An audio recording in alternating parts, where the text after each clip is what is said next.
That's right, baby. We're back. Welcome back into the channel. Of course, it is I, Paladin, and we are back with yet another Steam Deck review.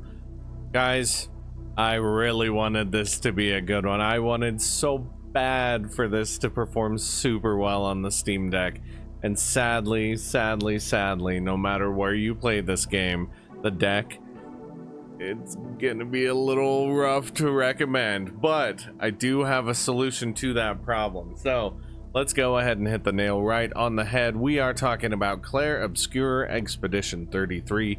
This game is superb. It has taken the world by storm. It's a narrative masterpiece. It does a great job in sending emotional messages your way, making you feel everything that's going on, and mechanically, as a turn-based RPG, is very tight. Parry mechanic, dodge mechanic, everything is incredibly refined. Whether you're playing this on PlayStation, PS5 Pro, or if you're on Xbox, you can grab this baby on Game Pass right now at the time of recording this video. Or in our case, we're going to be talking a little bit about the Steam Deck and that performance today. Games like this, like Final Fantasy X and Persona 5, Octopath Traveler, heck, even more active ones like Kingdom Hearts or Crisis Core, they thrive on the Steam Deck. It's the handheld layout works for this. The screen, everything works perfectly for this type of game. Everything. And that's why it does break my heart. I know you're seeing all this footage from other platforms going on right now. Let's go ahead and pull it up now. Here are the deck stats. Now, credit to the Reddit. I'm gonna have the thread in this video comment posting, because when you install this game to the Steam Deck, it doesn't give you your entire graphics suite like you would have on the PC. So this is just a way for you to be able to get some extra tinkering to try and help this game out, because I saw highs in the 30 frames per second. Highs. And don't get it twisted. Like, I do think 30 FPS is serviceable, especially on a handheld platform. But the problem is those highs weren't steady.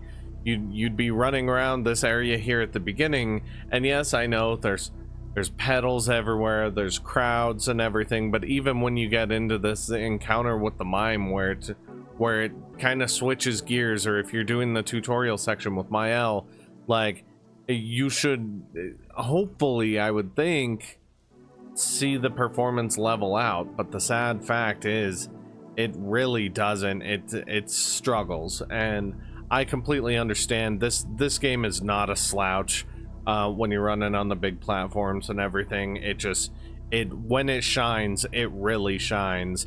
And this is one though where you're gonna hear this in a lot of my videos that we discuss is, you know, if you're playing on the handheld, you're not gonna get the perfect graphics. You're not gonna get 1440p crazy 120 frames per second or anything like that. What you're going to be shooting for in a lot of cases is very solid performance. I try to aim for that 40 frames per second to 60.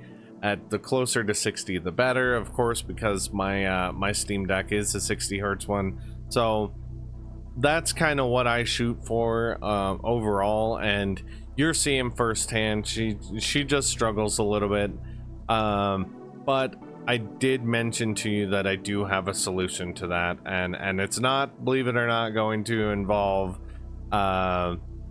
like selling off your deck. The game is playable from the Steam Deck, and this is contingent, of course, if you do have a PC, is something a little bit stronger or something. And this is a lot of people find this value proposition in like the PS Portal and being able to remote play. And it's the same deal here. If you can stream this game to your Steam Deck from your host machine, have your main PC do the heavy lifting, hey man, the displays are significantly better. And that's kind of how I would recommend, if you're going to do this factor and you don't want to be in your office but you still want to use your deck and get that overall great experience, that is going to be the ideal way I can recommend for you to enjoy this game, because this is a superb video game. Every single person should play this. And if you don't feel like going on consoles, you already got your rig, you got your deck, that's going to be the best way to do it, is just remote play. And in my experience, the remote play works really well, but also I do have better internet, so I completely understand too if that's not an option. I just want to be realistic with these uploads, in that, like, hey, not everything is going to just go off without a hitch. So far, what I've found with the Steam Deck is that, yes, a lot of games do just blow me away with their overall performance, but then we do get some of these heavier hitters, you know, Expedition 33, where it struggles. And there are a few other ones that I definitely want to try and see how they do, but I have been pleasantly surprised with the platform. This is just sadly not one of those cases. So just kind of a cautionary word of warning. Hey, if you can get settings a little more dialed in to where you are hitting that 50 to 60 or anything like that, and you're doing your tinkering on your side, hey, go ahead and leave us a comment. Maybe hit somebody else up on a Reddit post, like the thread to open up the whole graphic suite was there. Like I say, man, we get there together, and this is a kind of a performance valuable machine, at least in my opinion, overall. So if we can all get there and have a really solid Expedition 33 on the deck direct experience, I'm all for it. Until then, though, if you have the luxury that I have, where you may be able to do the remote play and just get a little more effectiveness, hey, don't sour this incredibly great game story by being marred by performance issues.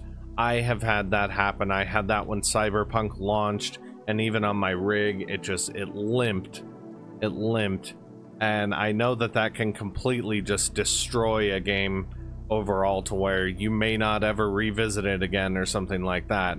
And as a huge fan of this game, I don't want that to be your experience with it. So if the deck is the only way you have to play it, start looking online, see if there's any way you might be able to dial in some settings beyond that Reddit post that's available, and hopefully you'll have a solid experience throughout.